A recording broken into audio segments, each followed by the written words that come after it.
Fala galera, beleza? O meu nome é Gabriel Bernardino, você está no canal Matemática com Dino. Vamos aprender um pouco de progressão geométrica? Bora lá!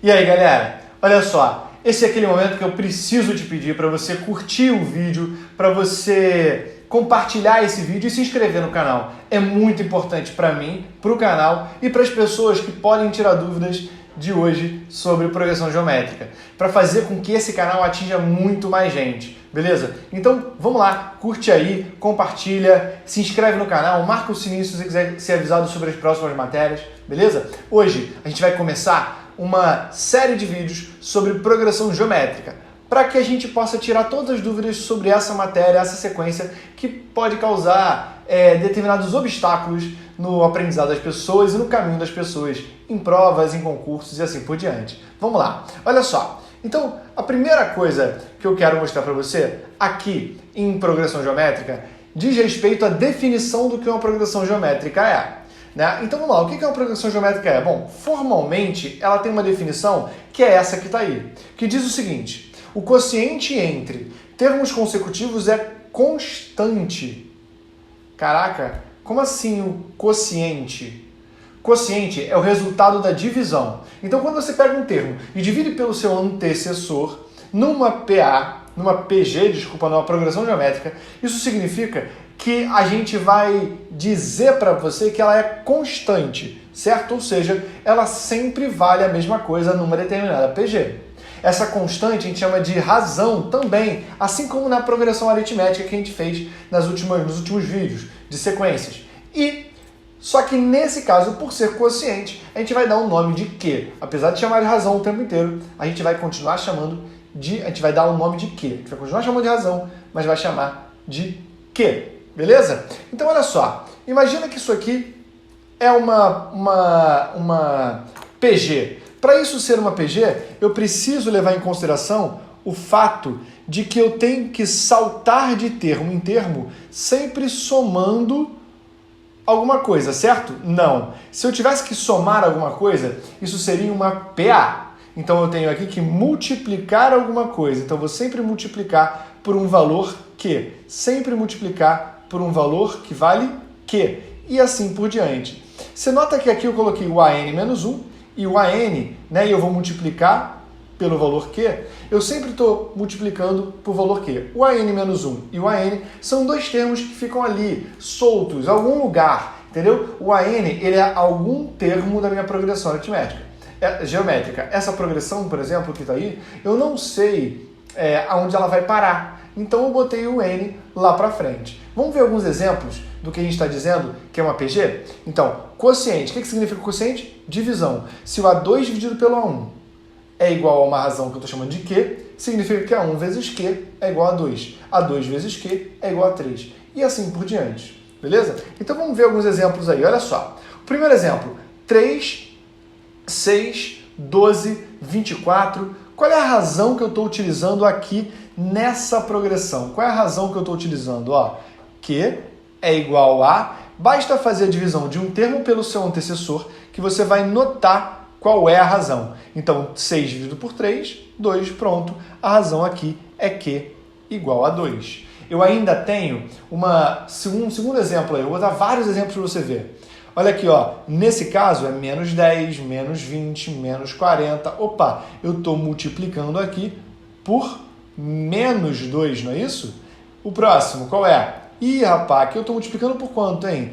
Há quem diga que eu estou somando zero. Mas como eu estou olhando para isso aqui como uma PG, eu estou dizendo então que eu estou multiplicando por 1. Sacou? E o próximo? 36, 12, 4...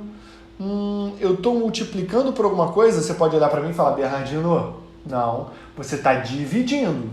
E aí eu falo para você, pô, cara, mas é que toda divisão é igual a uma multiplicação. Basta pensar que para eu dividir por 2, eu estou multiplicando por meio. Para eu dividir por 3, eu estou multiplicando por 1/3. Então, nesse caso aí, eu vou estar multiplicando por 1/3, tudo bem? Então, vamos lá, vou botar aqui, ó, que o Q, nesse caso, é igual a 1/3. Beleza?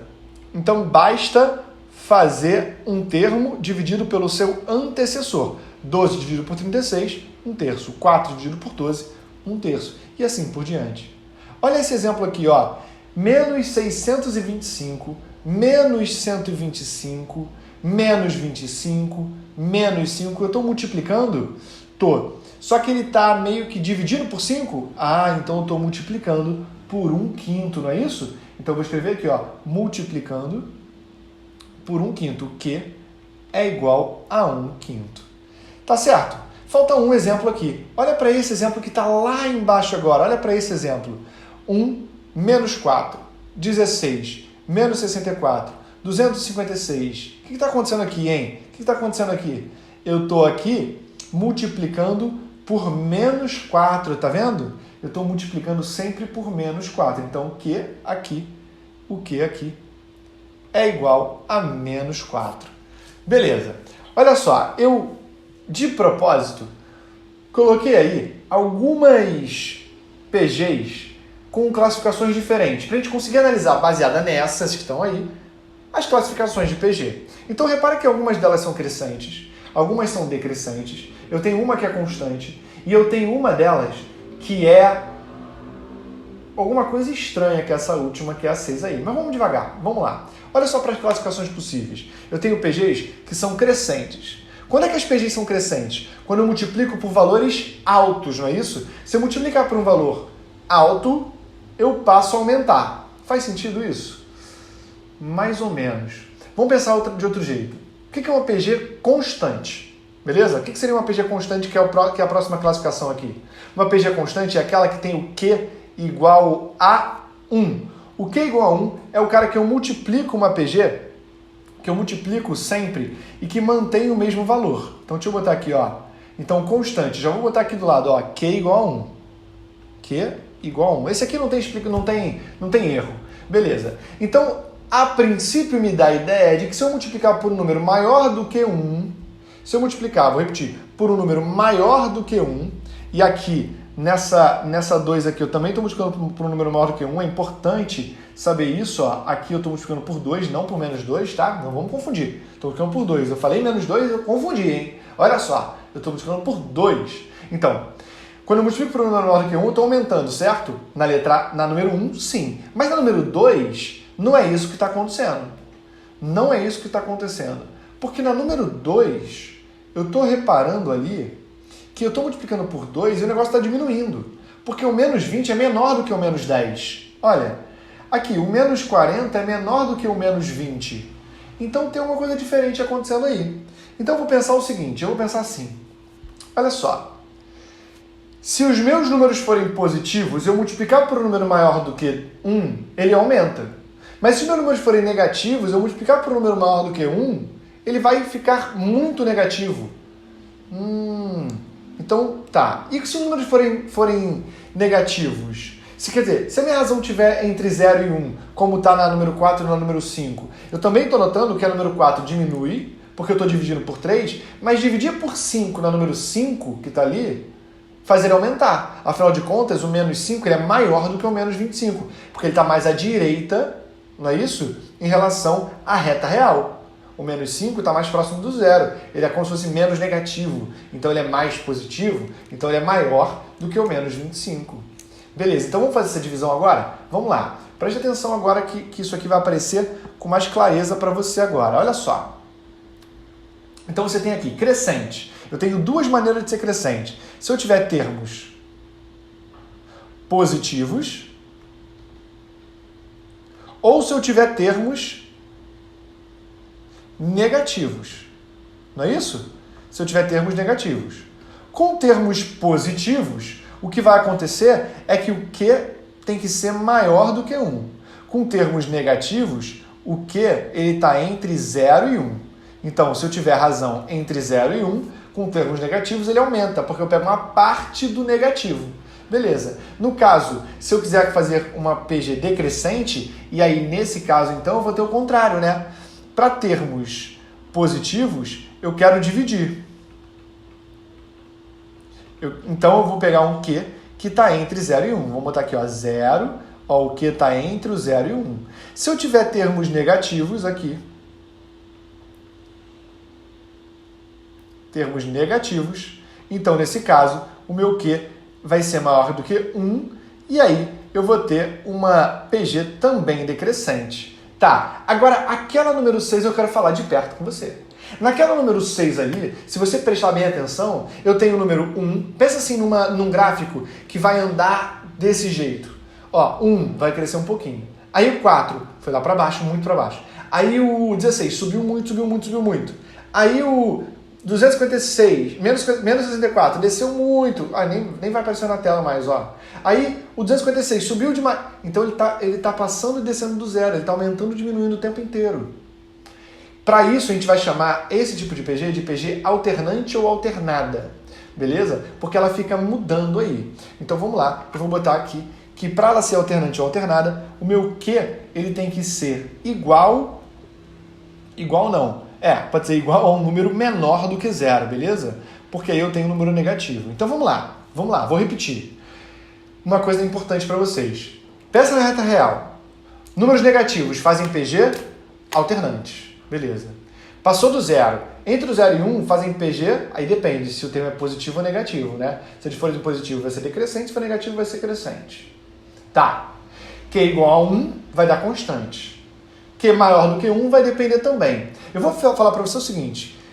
Quando eu estiver falando de PGs crescentes e decrescentes, foca mais nos termos que são positivos. Foca mais na primeira classificação ali. Se eu tiver termos positivos, do Q maior do que 1, ela é crescente. Por quê? Porque quando eu for contextualizar minhas questões, muitas vezes é isso que vai acontecer. Eu vou ter termos positivos, tá bom? Então essa é uma questão importante. Agora, teve um número que eu não usei. O Q igual a 0 eu não usei. Pensa só numa coisa. Quando o número começa lá, 5, aí eu começo a multiplicar por 0, todos os outros vão dar 0. Ela é constante? Não, porque ela saiu do 5. Ela é quase constante, não é isso? Bom, para isso, a gente gosta muito de definir que o Q igual a 0 não vai servir para o nosso estudo, porque ele vai desvirtuar muito o estudo de uma PG, beleza? Então, eu vou fazer um adendo aqui em cima na minha PG, ó. Vamos lá. Fazer um adendo lá em cima, bem aqui, ó, onde o Q tá vendo, ó? O Q, eu vou fazer um adendo aqui, vai dizer que o Q vai ser diferente de 0. Pronto, é o único número que eu não quero assumir para o Q, o restante vale para mim. Termo geral. O que é o termo geral de uma progressão geométrica? O termo geral é aquela lei de formação, é a fórmula que vai ajudar a gente a achar qualquer termo dessa PG, beleza? Então imagina uma PG aqui, imagina essa PG que está aqui. Agora que você tem ela, eu quero que você pense o seguinte, de termo em termo eu multiplico uma razão, não é isso? Que a gente está chamando aqui de quê? De termo em termo, eu estou multiplicando por uma razão que a gente está chamando aqui de quê? Ou seja, o A1 vezes Q é igual a 2. Então, vou botar lá. O A2 é igual a A1 vezes uma razão. O A3 é igual ao A1 vezes duas razões. Porque eu multiplico Q vezes Q e vezes Q de novo. Quando eu multiplico uma coisa duas vezes, eu faço ela ao quadrado. O A4, então, ele vai ser tipo A1 vezes Q ao cubo. Pô, eu estou notando aqui que se eu quiser descobrir um termo qualquer, eu posso dizer que esse termo ele vem da onde? Ele vem lá do A1, não é isso? E eu multiplico por um Q elevado a uma potência que é sempre um número menor do que a posição que ele está. Ou seja, eu tenho que a n é igual a A1 vezes Q elevado a n menos 1. Sempre é A1 vezes Q elevado a n menos 1. Olha como é muito parecido com a PA. Lá em PA, né, a gente tinha que A1 era igual a n era igual a A1 mais n menos 1 vezes R, porque eu somava vários R's. Quantos? N menos 1. Agora eu vou multiplicar várias razões, que é o Q, vou multiplicar vários Q's, quantos?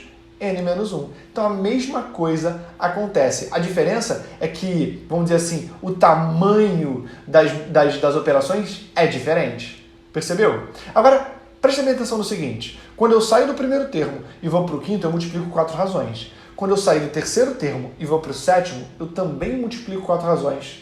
Eu saí do terceiro e soltei 1, 2, 3, 4 para ir para o sétimo. Ou seja, quando eu saio de um termo e vou ao outro, eu posso dizer que o número de razões é a subtração das posições. Então eu também posso escrever esse termo geral desse jeito que eu estou botando para você aí agora. Ó. A n é igual a AP vezes Q elevado a N menos P. Então eu posso dizer que eu saio de um lugar e vou para o outro pulando razões, multiplicando razões. Quantas? A subtração, a diferença entre essas posições. Tá claro? Beleza? Então, esse termo geral aí é o que a gente vai usar para fazer alguns exemplos. Vamos fazer 2 exemplos aqui, só para a gente se acostumar, ó. Esse e esse. Eu vou até deixar aí na tela já, fechado, para se você quiser pausar e tentar fazer, e depois conferir com a minha resposta, você pode pausar e ficar à vontade. Beleza? Mas agora eu já vou voltar a fazer aqui.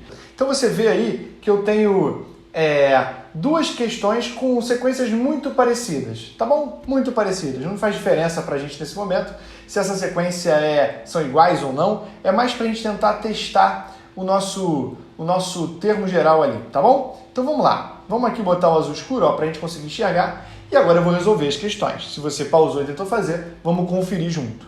Olha bem, primeiro eu vou colocar aqui em cima, ó, a lei de formação geral, ó, AN é igual a A1 vezes Q elevado a N menos 1. Eu vou deixar assim por enquanto, sem o P, não vai fazer muita diferença, até porque nas 2 progressões geométricas eu tenho o A1 aqui. Então vamos lá. Aqui nesse caso, então, eu quero o A40, né? Qual é o 40º termo dessa sequência? Então, se eu quero o A40, eu quero dizer, então, que eu vou querer 3/4 vezes 2, que é a razão. Você consegue ver aqui, ó? Daqui para cá, eu estou sempre multiplicando por 2, ó. Sempre multiplicando por 2. Então, eu posso fazer 2 elevado a 40 menos 1, que é 39. Se você pensar que isso aqui é igual a 2 ao quadrado, então você vai reparar que eu posso tirar um 2 de cima e de baixo, mais 1 ainda. Isso aqui vai ficar 3 vezes 2 elevado a 37. O resultado disso, você sabe quanto é que é? Não, nem eu. Por quê? Aí fica aquela dica para você. PG tem uma coisa boa. Como os números vão muito para frente, você tem 2 saídas geralmente. Uma delas é deixar indicado como está aqui do lado. E a outra delas é o fato de que as perguntas podem pedir termos baixos, que dá até para a gente fazer na mão às vezes. E não tem problema nenhum isso, tá certo? É só uma questão de praticidade. Show? Vamos para a segunda? Vamos lá. Na segunda questão, o que eu tenho? Qual é a posição do termo 1536 na sequência? 3 meios, 3, 6, muito parecida com o anterior, mas sem o primeiro termo que está ali. Então vamos lá, vamos tentar pescar isso aqui. Olha só, eu tenho o AN? Tenho. O AN, nesse caso, é 1536. Se eu tenho que o AN é 1536, eu posso te dizer, eu posso te perguntar quanto vale o N, percebe? Então eu vou ter aqui, ó, que 1536 é igual, então vamos lá, 1536 é igual a A1, que é 3 meios, já vou até botar ele aqui, ó, 3 meios, vezes a razão, que é 2, elevado a N menos 1. Passo o 2 multiplicando e o 3 dividindo. Vai lá, vai ficar 1536, né? Quando eu multiplico por 2 e divido por 3, isso vai dar 1024. Vai dar 1024. Então, 2 elevado a N menos 1 é igual a 1024. E agora vai por mim. Você precisa lembrar um pouco de resolver equação exponencial, ou pelo menos lembrar das potências de 2. Qual é a potência de 2 que dá 1024? Ué, a potência de 2 que dá 1024 é 10. Então, se 2 elevado a 10 é igual a 2 elevado a n menos 1, é porque eu posso garantir para você, ó, se 2 elevado a n menos 1 é igual a 2 elevado a 10, é porque eu posso garantir para você que o n menos 1 é igual a 10, me dando um n igual a 11. Então, esse vai ser o nosso 11º termo da sequência. Pronto. Nada mais justo do que resolver isso utilizando aquela fórmula que a gente acabou de ver. Não é isso? Show? Então tá lá. Eu vou passar agora para a próxima parte, que é a parte de notação especial. O que a notação especial é? Notação especial é o seguinte, a gente falou disso em PA também, é uma maneira que vai deixar mais fácil para a gente resolver algumas questões. Eu tenho para 3 termos, para 4 termos e para 5 termos. Eu vou escrever elas aqui, mas a gente usa ela muito para 3 termos, beleza? Então, 3 termos. Em vez de eu escrever A1, A2, A3, eu vou passar a escrever isso de outra maneira. Eu vou pegar o A2 e vou chamar de x. Então vai ficar x no meio, beleza? Aqui, como eu tenho uma razão, eu vou multiplicar pela razão do lado de cá e do lado de cá eu vou dividir pela razão. Se você perceber bem, aqui embaixo vai acontecer coisa muito parecida. Onde eu tenho A1, A2, A3 e A4 e A5, o que eu vou fazer com você aqui é multiplicar o A3 pelas razões e dividir ele também pelas razões. Vai ficar x vezes q ao quadrado. Para o outro lado, então vai ficar x sobre q ao quadrado e x sobre q. Pronto. Agora eu consigo dizer para você quais são as minhas notações especiais. Você pode falar para mim assim, perguntar, Bernardino, por que você botou ali o para 4 termos? Bom, eu botei ali porque eu gosto muito de dar essa aula de PG comparando com PA. Em PA, eu já tinha um mecanismo confuso para 4 termos. Em PG, esse mecanismo para 4 termos, ele passa a não ser muito útil. Eu até posso pegar o Q e chamar de um Q maior, que vai ser um Q ao quadrado, e fazer essa mesma relação. Mas eu, particularmente, acho que não vale tanto a pena assim. Eu vou colocar aqui, porque talvez algumas pessoas se interessem, mas não é o foco nesse momento. Foca muito no 3 termos, beleza? Mas vamos lá. Olha só, então quando eu tenho número par, eu não tenho um central para chamar de x, não é isso? Então, para 4 termos, eu vou ter que pensar o seguinte, A1, aí depois A3, A4 e A5. Eu vou ter que mudar, eita, pulei o A2, né? Olha lá, vamos lá, A1, A2, A3 e A4. Eu vou ter que mudar a razão, porque eu não tenho o termo central. Então, eu vou pensar no seguinte, eu vou pensar que o meu Q, que é a razão que eu uso normalmente, ele vai passar a ser Q ao quadrado. Como assim? Pensa no seguinte, se eu chamar o A2 e o A3, se eu pensar neles como termos centrais, eu posso pensar no A3 como x vezes Q e no A2 como x sobre Q. Repara que para eu sair de um e ir para o outro, eu multipliquei por Q ao quadrado. Porque além de eu multiplicar por Q para assumir o Q de baixo, eu tive que multiplicar por Q de novo. Então o próximo ele vai ser x Qzão ao quadrado e esse aqui vai ser x Qzão ao cubo. Desculpa, aqui ó, ao cubo, porque eu estou multiplicando por Q ao quadrado. Então esse mecanismo, ele não é o mecanismo mais utilizado, mais simples. Então é por isso que ele é deixado um pouco de lado. Eu vou reforçar. Presta atenção e foca no primeiro deles, tá? Naquele ali de cima. Esse é o mais importante para você. Vamos tentar utilizar isso em algum exercício? Vamos lá? Olha só. 3 números estão em PG de forma que a sua soma seja 26. Show de bola. Beleza. Se a soma é 26, e o produto é 216, sabendo que a PG é decrescente, determine os 3 termos da sequência. Tá bom. Tudo bem. Então eu vou pensar o seguinte, eu já tenho o produto deles é 216. Se são 3 termos, eu já vou chamar de x sobre q, x e x vezes q. O produto deles vai ser x ao cubo. Afinal de contas, olha, o q vai acabar indo embora na hora do produto. Então eu tenho que x ao cubo é igual a 216. Eu já sei quem é o x. O x só pode ser 6.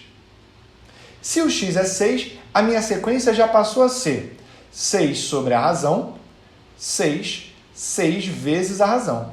Agora eu preciso descobrir quem é a razão para eu poder dizer quais são esses termos, não é isso? Para isso, eu vou utilizar a segunda parte, que é a parte que fala sobre a soma. Então eu vou ter lá o seguinte, 6 sobre Q mais 6 vezes Q é igual a 26. Tá bom, tudo bem. Faz MMC, você vai ter 6 mais 6Q mais 6Q ao quadrado é igual a 26Q. Ajustando isso aqui tudo, você vai ficar com 6Q ao quadrado menos 20Q mais 6 é igual a 0. Como é que eu resolvo isso aqui, Bernardino? Pô, para resolver isso, Bhaskara, não é? Se você quiser ainda dá para dividir tudo por 2, ó, vai ficar assim, ó. Vê só se não vai ficar assim. Igual a 0. Vamos para Bhaskara? Q é igual a menos b, mais ou menos a raiz quadrada de b ao quadrado, Menos 4 vezes 3 vezes 3, menos 36. Sobre quanto? Sobre 2A, ou seja, sobre 6. Olha o que vai acontecer agora aqui no cantinho. Ó. Vai dar, fica tranquilo. O Q vai ser igual a 10, mais ou menos a raiz de 64, que é 8, dividido por 2. Eu tenho, por 2 não, por 6. Eu tenho duas raízes possíveis. 10 mais 8 sobre 6, que é 3, porque 18 sobre 6 é 3, e 10 menos 8 sobre 3, sobre 6, que é 1/3, ou 1/3. Poxa, mas ele falou que a minha razão ela é decrescente. Se a minha razão é decrescente com um 6, que já é um termo positivo, isso já significa para mim, já é suficiente para eu ver que o x, ou melhor, que o q, ele tem que ser igual a 1/3. Se o q é 1/3, então eu vou multiplicar por 1/3 sempre, não é isso? Fazendo com que a minha resposta seja 6 no meio, multiplica por 1/3 na frente. Multiplicar por 1/3 vai dar 2. Multiplica por, melhor, divide por 1/3 para trás, né? Ou multiplica por 3 e vai dar 18. Esses aqui são os 3 termos da PG. Foi muito rápido? Cara, pausa, volta, dá uma olhada de novo e vê o que a gente fez. E repara como a notação especial ela foi determinante para resolver essa questão. Beleza? Vamos dar uma sequência agora para a gente terminar essa aulinha? Falta uma coisa só para eu falar para vocês, para a gente deixar uma segunda aula de PG redondinha só para falar de soma. Tá? Olha só o que falta aí para a gente falar hoje. Fala sobre o que a gente chama de propriedade fundamental da PG. Pensa numa PG com 3 termos e pensa que os termos são consecutivos. Como assim consecutivos, Bernardino? Não, consecutivos não, equidistantes. Podem ser consecutivos? Sem dúvida. Mas pensa que eles são equidistantes, ou seja, que daqui até aqui eu tenho a mesma distância que daqui até aqui. Beleza? E quando eu falo em distância, eu falo em quantidade de razões. Então, eu posso dizer que daqui para cá eu estou multiplicando por várias razões. Quantas? K. E daqui para cá eu estou multiplicando por quantas razões? K também. Esse K ele é necessário? Ele é só para mostrar que é a mesma quantidade aqui e aqui. Então, repara o que eu posso escrever agora. Eu posso escrever aqui B dividido por A é igual, ou melhor, por A, eu escrevi Q, né? Por A é igual a Q elevado a K. Eu posso dizer também que C dividido por A, por B, desculpa, é igual a Q elevado a K. O que eu tiro daqui? Pô, daqui eu tiro que B sobre A é igual a C sobre B. E aí, Bernardino, e agora? Agora multiplica cruzado que você vai entender o que eu quero te mostrar. Eu quero te mostrar que B ao quadrado é igual a A vezes C. Isso serve sempre? Sempre que eu tiver termos equidistantes ao central. Pensa 3 termos. Se eles forem vizinhos, serve sempre, porque a distância entre eles é a mesma. Agora, se eu começar a andar posições a posições de distância, isso vai funcionar. Quer ver um exemplo com uma PG? Olha para esse exemplo aí e vamos dar uma olhada como é que ele funciona nessa PG. Só para você ver que funciona sempre. Olha só. Pensa num termo qualquer. Eu vou pensar aqui no 10, por exemplo. Agora pega o 5 e multiplica pelo 20. Então repara como 5 vezes 20 é igual a 100, que é de fato 10 ao quadrado. Repara como 5 meios vezes 40, 5 meios vezes 40 também vai dar 100. E como 5 quartos vezes 80, 5 quartos vezes 80 também vai dar 100. Aí você pode até me dizer o seguinte, Bernardino, isso é igual a PA. Não, na PA era soma e era o dobro do central. Aqui eu estou fazendo produto. Quer fazer um outro teste com outro desses números? Vamos fazer um outro teste com outro número desse? Vamos pegar agora o 20 como referência? Então tá, se eu pegar o 20 como referência, quem são os caras que estão em volta dele? 10 vezes 40. Então 10 vezes 40 vai dar 400, que é o quadrado de 20. 5 vezes 80, a mesma coisa. 400, que é o quadrado de 20. Então, galera, isso mostra para vocês que eu tenho aí uma propriedade importantíssima. Com essa propriedade, eu garanto que uma sequência é uma PG. Valeu? Beleza? Espero que vocês tenham gostado da aula e eu vou pedir mais uma vez para você para curtir o vídeo. É importantíssimo para mim que você curta e que você se inscreva no canal. E aí, se for possível, por favor, que você compartilhe esse vídeo e mostre para as pessoas da sua sala ou da sua série que querem também aprender esse conteúdo. Falou? Tchau, tchau. Um abraço.